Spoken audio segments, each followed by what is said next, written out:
السلام عليكم ورحمة الله وبركاته. الله يسعد جميع أوقاتكم يا رب. اذكروا الله، جزاكم الله خير، وصلوا على النبي. عندنا اليوم سالفة أبطالها ثلاثة: ملك وشاعرين. الشعراء اثنين، واحد منهم خال الثاني.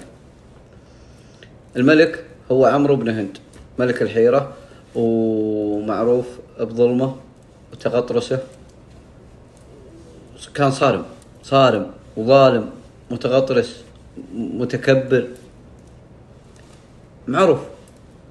وعندنا الشعراء اثنين: الشاعر طرفة بن العبد، وخاله جرير بن عبد المسيح الملقب بالمتلمس، كان لقبه المتلمس. وشعراء في وقتهم، شعراء معروفين. فإيش سووا الشعراء؟ المهم، الشاعر جرير وخاله المتلمس قعدوا يتقربون من الملك عمرو بن هند. يتقربون منه، يطبلوا نفس اللي في تويتر الحين. شفتوا اللي في تويتر؟ نفسه، يطبلون ويبالغون وينافقون. المهم انهم وصلوا للملك حتى صاروا منه دماءه، صاروا يطلعون معه القنص. إذا راح قانص يطلعوا معه. طاحت الميانة بينهم، صاروا كلوز. يوم من الأيام الملك إنسان، سواء ظالم ولا عادل، ولا إنسان معرض لضغوطات الحياة، تقلبات المزاجية. يوم من الأيام كان متضايق عمرو بن هند، وكان رافض يقابل أي شخص، ما يبغى يقابل حد. المهم أنه رفض الملك يقابل حد، العالم كله، مو بحد ودون حد، رفض يقابل أي شخص سواء قريب ولا بعيد. الشاعر طرفه كان حشوكي وخاطره ضيق وكل شيء يضجره، رجال نفسية. فما الله أعطاه طولة بال وشعر، الله مره وشعر. فالملك شعر فيه، هجاه. تعرفوا ايش معنى هجاه؟ مرمطة في أبيات قايلها فيه. فطبعا الوشاة أول وتالي ما زالوا موجودين، الله يقطعهم. يفرحون بتخريب العلاقات، ويفرحون بتأجيج المشاكل بين الناس. فوصلتهم الأبيات، وصلوها للملك. وش قلت لكم عن الشاعر طرفة؟ حشوكي وخاطره ضيق ونفسية. تبغوا تأكدون بعد؟ شعر في قابوس. من قابوس؟ أخ الملك عمرو بن هند، ما له ذنب ولا سوى به شيء، ولا كذا خلط عصاهم. قال له أبيات يقول فيها: فليت لنا مكان الملك عمرو، رغوث حول قبتنا تدور، لعمرك إن قابوس ابن هند، ليخلط ملكه نوك كثير. نوك بالكاف، نوك كثير. يعني حط الملك عمرو بن هند رغوث، شاه ملك، حط شاه ملك ظالم. وخيه حط حول ملكه النوك. وش النوك؟ اللي هم النوكة، الحمقى، يعني انه واحد سلندر ما جاه قص عليه. المهم الابيات وصلت الملك عن طريق الوشاه، نقالين له ضجر لأنه ظاهر أنه تقمص شخصية الشاه، في حلقها جرس، اشتد به الغضب، ما جاه الصبر. عقب الله حانه وعطاه حلم، وقال خلني أقتل طرفة. وعقبه يوم فكر فيها قال: طرفة إذا قتلته ما سلمت من لسان خاله المتلمس، بيشعر فيه، بيهجوني. فقال خلنا نقتلهم اثنين. إذا الحين بينه وبين نفسه، فقال بقتلهم بس مو بطريقة مباشرة، بجيب حد يقوم بالمهمة.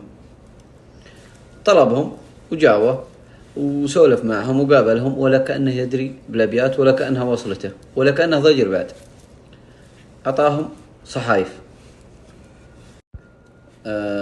قابلوه مثل ما قلت لكم وأموره طيبة، والرجال بشوش وفارحين بهم وباشم بهم ويتعذر منهم انه هبطاء عليهم وكذا.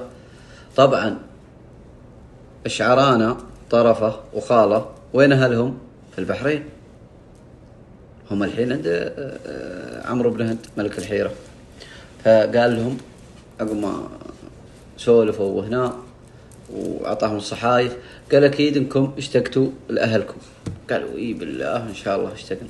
قال هذه الصحايف أعطوها عاملي اللي هو الملك اللي ولاه على البحرين، تابع له أمير. فقال أعطوها ادفعوها إلى عاملي المكعبر، اسمه المكعبر في البحرين، يعطيكم جوائز وغنايم ويعوضكم في الضجر اللي جاكم وانقطاعي عنكم. فراح أخذ الصحايف وراح. وهم في الطريق قابلوا لهم شيب، رجال كبير في السن، قاعد يتناقش هو ويا المتلمس، وضجر المتلمس واستحقره. يوم قلتهم بيروحون والمتلمس ضجر، قال له الشيب هذا كبير السن: يا طويل العمر وين رايحين انتم؟ قالوا احنا رايحين لها في البحرين. رايحين قال الصحايف ذي اللي معكم وش هي؟ قالوا هذه بنعطيها المكعبر اللي هو الوالي على البحرين ذاك الوقت. فقال لهم، قال له الشيب الحين حديثه موجه للمتلمس، فقال له الصحايف هذه من عند الملك؟ قال إيه. قال ما عمري شفت أحمق منكم يا اثنين، شالين حتفكم بيديكم.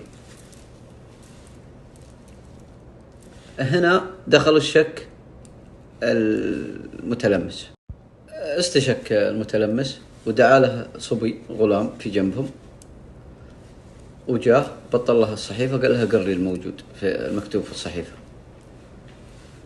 كانت صدمة، كانت كارثة. قراها الصبي للمتلمس، وش مكتوب فيها؟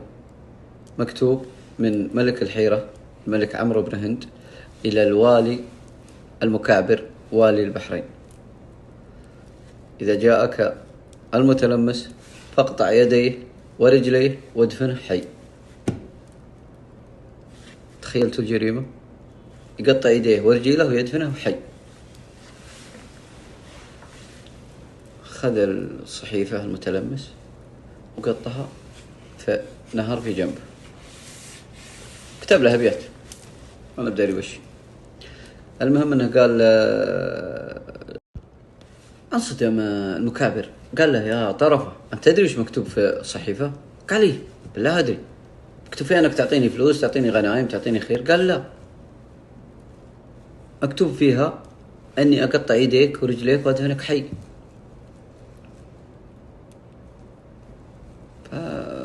قال له طرفة ما يصير، الملك قال لي كذا كذا. قال الكلام هذا موجود، ولكن يا طرفة اهرب الليلة، أنا ما أقدر أقتلك ولا أعرضك، اهرب الليلة وأنا بتفاهم مع الملك. قال لا ما أنا بهرب. أسجينا عنده. وفيه عدة روايات أنه قطع يديه ورجليه ودفنه حي، وفيه رواية أنه قطع العرق اللي يجي مع اليد خلاه ينزف لين مات، وفيه رواية ثالثة أنه أرسل كتاب إلى الملك عمرو بن هند، أرسله المكعبر وقال له شوف لك حد يقتله غيري، الرجال مسجون عندي أنا ما بكاتله، بيقومون علي ربعه كلهم، تعرف طرفة ربعه كلهم أهل البحرين بيقومون علي. فأرسل الملك رجال اقتلوا طرفة واقتلوا المكعبر وولا شخص ثاني غيره على البحرين. انتهت سالفتنا اليوم، اسمحوا لنا على الإطالة، نستودعكم الله.